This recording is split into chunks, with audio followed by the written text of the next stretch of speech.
Welcome to the press conference. आज मुद्दामून एक महत्त्वाच्या विषयासाठी आपल्याला इथं बोलवलं आहे. गेल्या अनेक वर्षापासून आपल्याला माहिती आहे की महाराष्ट्रामध्ये गुटखाबंदी केलेली आहे. आपल्या FSSAI ॲक्टच्या सेक्शन 30 अंतर्गत प्रतिबंधित जे फूड आयटम्स आहेत त्याच्यामध्ये गुटखा आणि तत्सम आयटम जे आपले आहेत त्याच्यावरती गुटखाबंदी केलेली आहे. त्याच्यावरती आपण अनेक वेळा कारवाई करतो, रेड्स करतो, फाईन करतो, FIR करतो. त्याच्यामधल्या प्रोव्हिजननुसार जेल पण होते, प्रॉसिक्युशन पण चालू आहे. परंतु प्रोहिबिटेड आयटम असतानाही, फूड आयटम असतानाही महाराष्ट्रातल्या ऑलमोस्ट सगळ्या ठिकाणी हा गुटखा विकला जातो आणि कंझ्युम केला जातो. ही रियालिटी आपण बघतोय.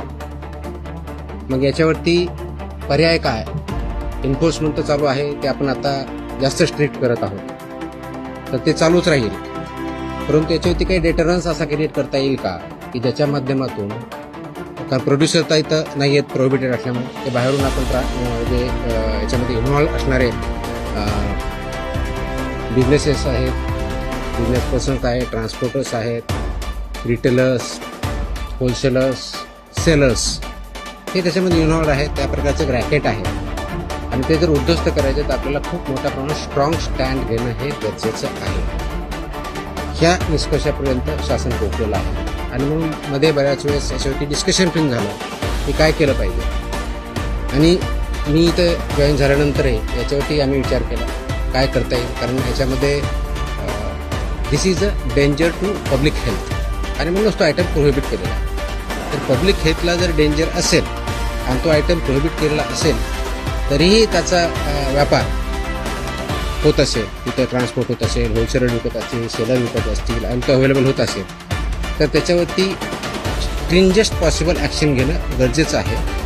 ह्या निष्कर्षापर्यंत पोहोचल्यामुळे आज दिनांक 12 जून रोजी मी मोका लावण्याचे आदेश पारित केलेले आहेत.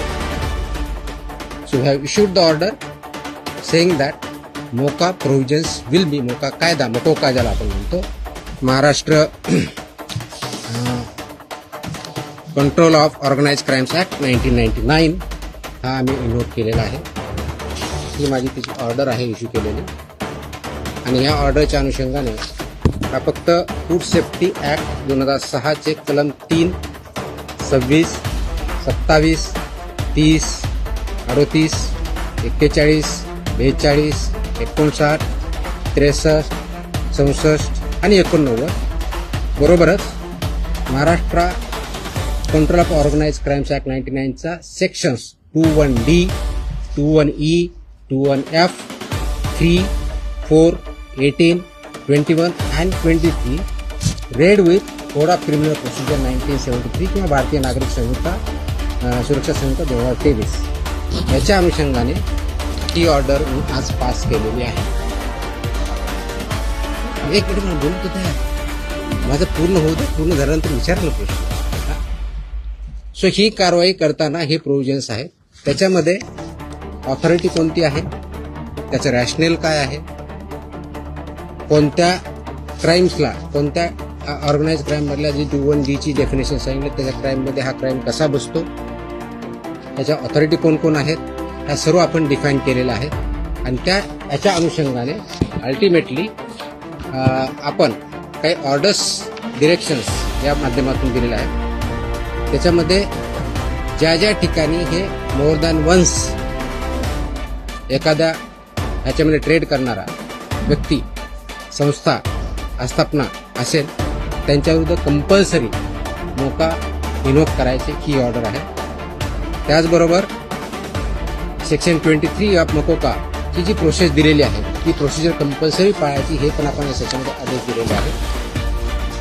त्यानंतर persons and entities against whom MOCOCA shall be invoked are manufacturers and producers of prohibited food products, number 1. Number 2, financiers funding their manufacture, procurement or distribution.